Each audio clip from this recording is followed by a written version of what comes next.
How? Kasi if you can answer this question, I'm sure we can make the numbers. Yes.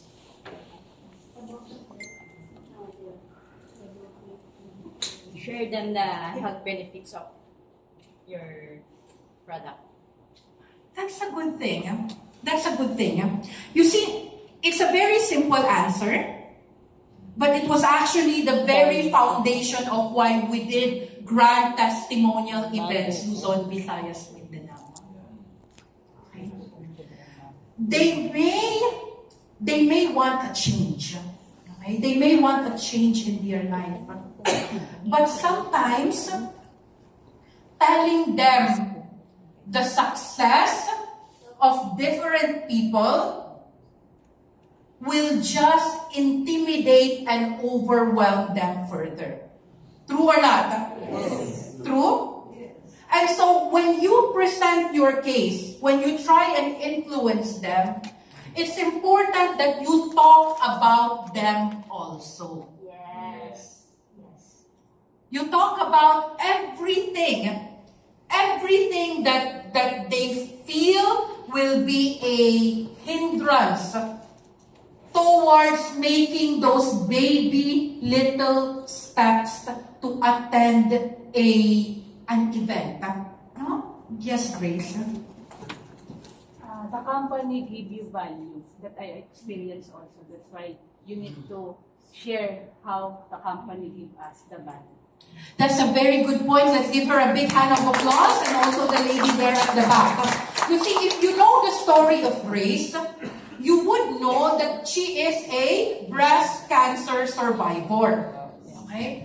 And she was able to change her life 360 degrees. And not only that, the life of her family and her father as well.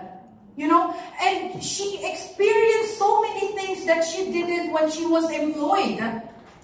So you need something like that.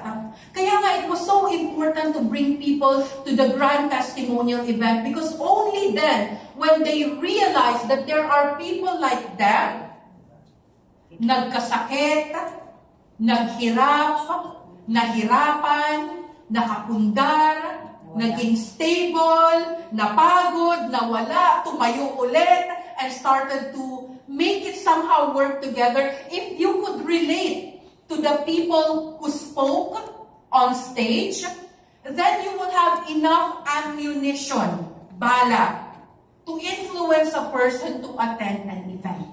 Yes. Okay? So I hope that when you invite a person, it's not merely sending them a text blast. Yung text blast? Yung forward to 100,000. Feb 5, 8 a.m., World Trade Center, Leadership Training Seminar, send to all. You know the approach. You know the approach is not like that, right? Okay?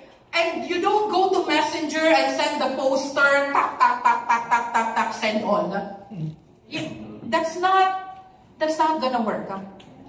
9-10 years here in Reway, I've realized that text blast, or send to all, or even flyering, Yes.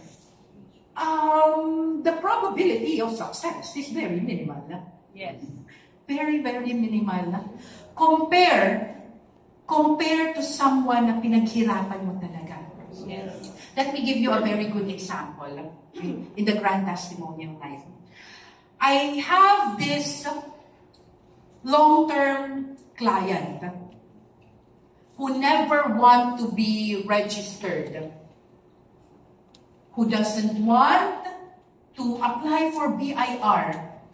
But he's been buying for me for the past 7 years. He's a judge. Huwag niyo na alamin kung bakit. Okay, so the judge. So they live in a very, very exclusive village in Corinthians. Okay. So I went to Corinthians 3 days before the grand testimonial event. And I talked to him heart to heart. Your family takes pure deer. Your daughter, she's older than me, she's not married, she's a very successful anesthesiologist. Your wife is also an anesthesiologist. Your son is a very high-ranking PNP officer because he is a lawyer. So, they're all not married. But they're taking Pure Tear because they believe in it. Why can't we do this properly? Then finally, I was able to make him agree that his son, his youngest son, will be a distributor and do the BIR. But it took me about 2 hours of persuading for them to be registered and to comply with BIR requirements. After the persuading, they decided to bring me around to Green Meadows, to Acropolis. You know, these are very, very high-end, diba? Yes. Siguro ang per square meter niya, it's like 150,000 per square meter, zonal value. So they decided to bring me around here. Before the day end, I was able to close 7 sets. Wow. Cash on hand. Cash on hand. And all the while, I brought his son with me to sell Pure Tear, to retail Pure Tear. And then he realized that Pure Tear is actually an established and well-known product to the correct market.